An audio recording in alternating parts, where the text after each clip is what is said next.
Okay, we're on Eruvin, Perek Hey, Mishnah Zayin, 7th Mishnah in the 5th chapter of Eruvin. We're going to continue now talking about Erevei Tchumim. We'll go back to our regularly scheduled topic. Says the Mishnah, Mishaya b'mizrach, ve'amar livno, erev li b'ma'arav. If I'm in the east, okay, and I say to my son, make an eruv for me in the west. So the Shabbat is coming, and I can't get to my eruv. I don't know what to do, so I say to my son, I know my eruv is somewhere else. So I tell my son, where the food is, make me the eruv there. Or, he's in the west, and he says to his son, make me the eruv in the east. So the Mishnah says the following. We're going to see a picture in a second. If there is between him and his house 2,000 amot, and his eruv is farther away than 2,000 amot, meaning the eruv is not within the tchum that he's in, so the eruv doesn't work. Then mutar leveito ve'asur le'eruvo. He can get to his house because he's within 2,000 amot of his house. But he can't get to his eruv because the eruv is not within his tchum. You can't make an eruv more than 2,000 amot away from you because then it doesn't count. But le'eruvo alpaim ama ulubeito yoter mikan. If the eruv is 2,000 amot within 2,000 and his house is farther, then asur lebeito umutar le'eruvo. It doesn't mean asur lebeito. It means without the eruv, his eruv counts, and the house doesn't count unless it's within the tchum. Let's take a look at a picture. Okay, here we go. Edit out a little scrolling. You can thank me later. Here we go. But if the person is the Mizrach, he's in the. Why does he do this? Mizrach and Ma'arav. It's a little strange. Oh, I know why. Because maybe it was scanned backwards. That's impossible. For some reason, the person who made this book put the east and the west and the west and the east. But whatever. Okay. If a person is Hayab Mizrach, ve'amar livni erev li b'ma'arav. Okay, and he says to his son, make the erev in the west. So now, if his house is within 2,000 amot, then when Shabbat starts, he's allowed to go to the house. Okay, he's allowed to go to the house, but the area from the house, it becomes his eruv. But he can't go to the eruv because it's too far away from him. On the other hand, in this case, the eruv is closer than the house. Meaning, if the eruv is in 2,000 amot, then the eruv becomes his center. And here, he can go to his house. It's not that he's asur to the house. The eruv is in the proper area, so the eruv becomes his shvita, and then he's allowed to go anywhere around in this circle. What happens essentially is the house the focus, or is the eruv the focus? And it depends which one is within his 2,000 amot. I assume that if both are in, then the eruv would count. Okay, the Mishnah continues. That's what it means, asur lebeito umutar le'eruvo. Hanotenet eruvo bi'ibura shel ir, if you place your eruv in the ibura shel ir. I mean, this is the outskirts of the city.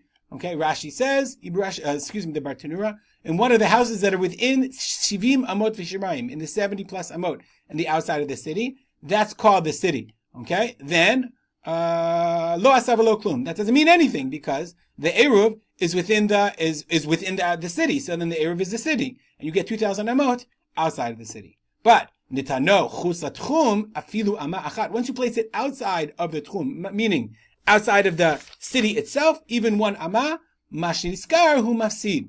So this is a very interesting comment. Mashniskar Hu Mafsid means the following. Okay, Mashniskar, what you gain in one direction, the Ruach Zeh, Mafsid the Ruach Shekenegda.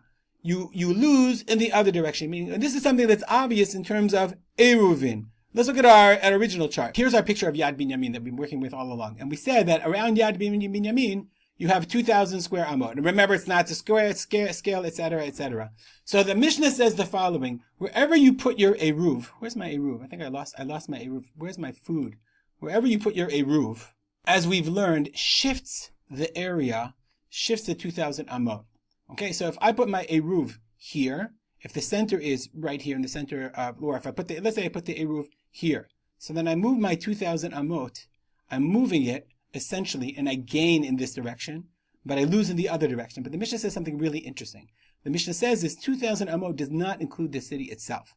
The city is considered dalet amot. So if I put it here, if I put my eruv here, okay, essentially this distance, let's say I put my eruv, okay, I put it here, okay, somewhere in the outskirts of Beit Chilki, I put it in the field here. That means if it's like 1,500 amot this way, that means in this direction I have 500 amot. So let's say it'd be 200, and then 4 amot, and then another 296.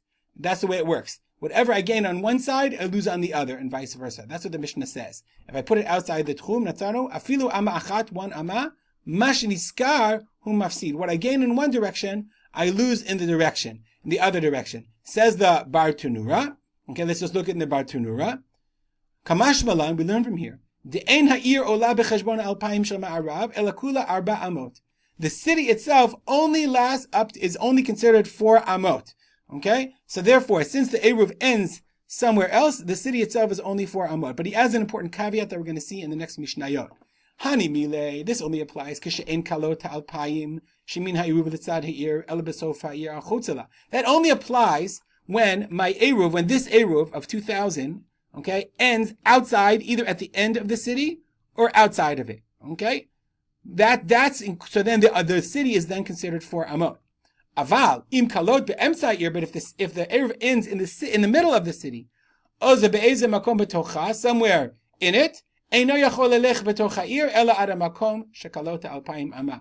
But let's say if the erev ends, if my 2,000 amot are such that the end of 2,000 amot ends in the middle of Yad Binyamin, I put it right here off in the 7. Okay, that means that 2,000 amot ends here. Then that's where the eruv ends, in the middle of Yad Binyamin. So again, if I make it such a way that my eruv ends, then the city becomes Dalet Amot, and I magically extend to include the whole length is 2,000.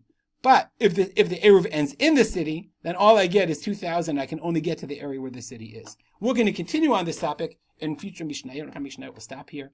As always, if you have any comments or questions, email me at my email address, rspolter@gmail.com. We'll dedicate our learning to the memory of my father, Rav Simcha ben Yitzchak Kalman. Have a good day.